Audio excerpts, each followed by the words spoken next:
Hello and welcome back to master trainer Sagar and इस बार हम लोग ये बात करेंगे कि मेरा इंटरव्यू किस तरह चला।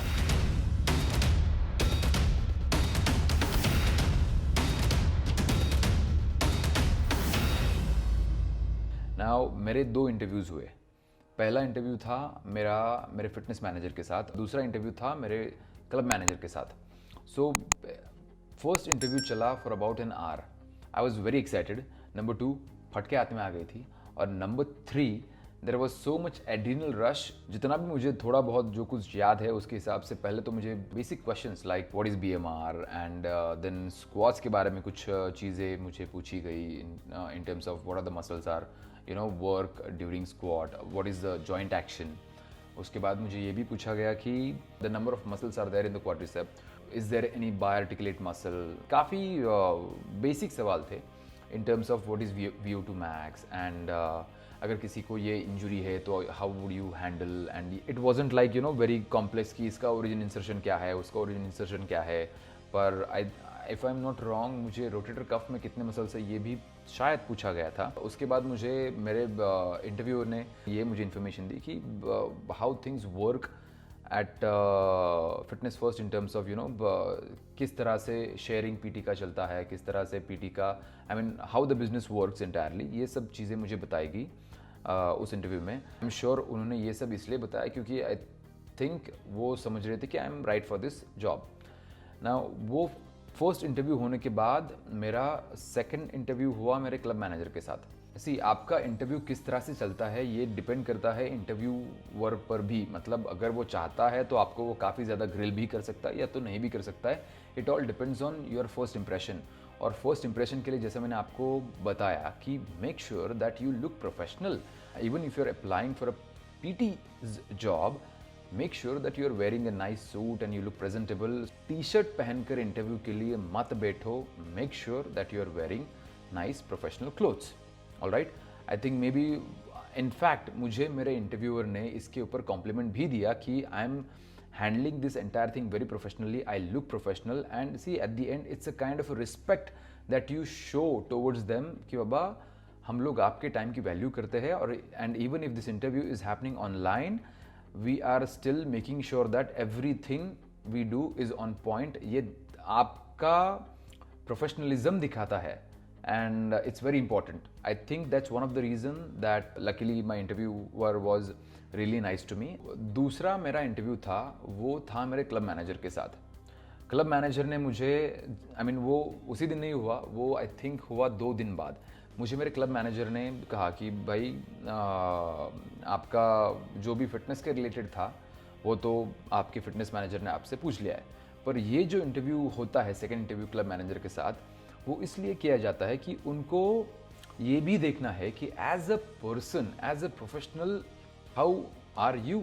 सी it's important to have a knowledge related to your field, rather it's very important to have a knowledge related to your field as a personal trainer, but it's also important to have work ethics. It's also important to show or have the team spirit. सो उनको ये सब चीज़ें देखनी थी, तो उन्होंने मुझे काफ़ी इंटरेस्टिंग सवाल किए। सो पहला तो सवाल था यार कि let's say there are 10 type of task, उसमें से 5 टास्क काफ़ी इजी है और 5 टास्क जो है वो काफ़ी डिफ़िकल्ट है। तो आप किस ऑर्डर में ये टास्क आप ख़त्म करोगे? इसका कोई सही या गलत जवाब नहीं है, पर ये I think if I'm not wrong, it's a kind of a personality test in terms of what type of a person are you. मैंने उनको सबसे पहले बताया कि I will start off with the most difficult task because that is going to consume most of my time, and उसके बाद मैं अपने जो बचे हुए छोटे छोटे टास्क हैं वो कंप्लीट करूँगा। उन्होंने मुझसे ये भी सवाल किया कि मुझे इस फील्ड में कितने साल का एक्सपीरियंस है और मैंने एज अ फ्रीलांसर काम क्यों किया, और एवरीथिंग। जैसा कि बहुत लोगों को ये चीज़ पता नहीं है कि मैंने काम शुरू किया इस फील्ड में 2009 दिसंबर विथ सोलारिस फिटनेस वर्ल्ड, जो कि पिंपले सौदागर में है पुणे में। मैंने वहाँ से काम शुरू किया। उसके बाद I went to air life studio which was in Viman Nagar. उसके बाद मैं विमान नगर स्नैप फिटनेस में मैंने काम शुरू किया। उसके बाद विमान नगर एयर लाइफ स्टूडियो, उसके बाद विमान नगर में एंड्योरेंस ये 3 क्लब में मैंने काम किया और उसके बाद एंड्योरेंस जब विमान नगर से बंद हो गया तब मैंने काम करना शुरू किया एंड्योरेंस कोथरूड में। और उस वहाँ पर मैंने काफ़ी सालों तक काम किया, काफ़ी मतलब आई थिंक 2 या 3 साल, 2014 तक।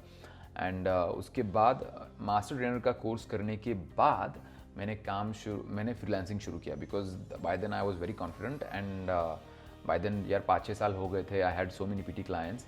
सो मैंने तब फ्रीलांसिंग शुरू करी थी और ये सब उन्होंने मुझसे पूछा and he was just listening everything and he was asking me questions like ये क्यों किया, वो क्यों किया। He was just trying to he was reading me. उसके बाद उन्होंने मुझे काफ़ी इंटरेस्टिंग सवाल पूछा कि मेरे आज तक के करियर में मैंने कभी कोई इमरजेंसी सिचुएशन या फिर कोई डिफ़िकल्ट सिचुएशन मैंने हैंडल की है क्या।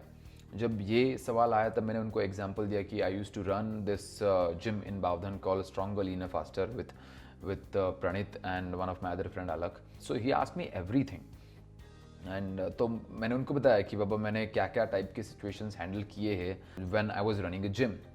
तो ये सब कुछ पूछने के बाद आई थिंक तब उन्होंने मुझे बताया कि I think you are right for this part and you will definitely hear from your fitness manager. Trust me, ये सुनने के बाद I was extremely happy because come on, I mean I had crack the interview in my first go, I mean of course second interview के बाद, and I was feeling amazing कि चलो Dubai चलते हैं। मतलब one of my biggest dream was about to come true, पर there is a twist in the story which I will tell you in my next video.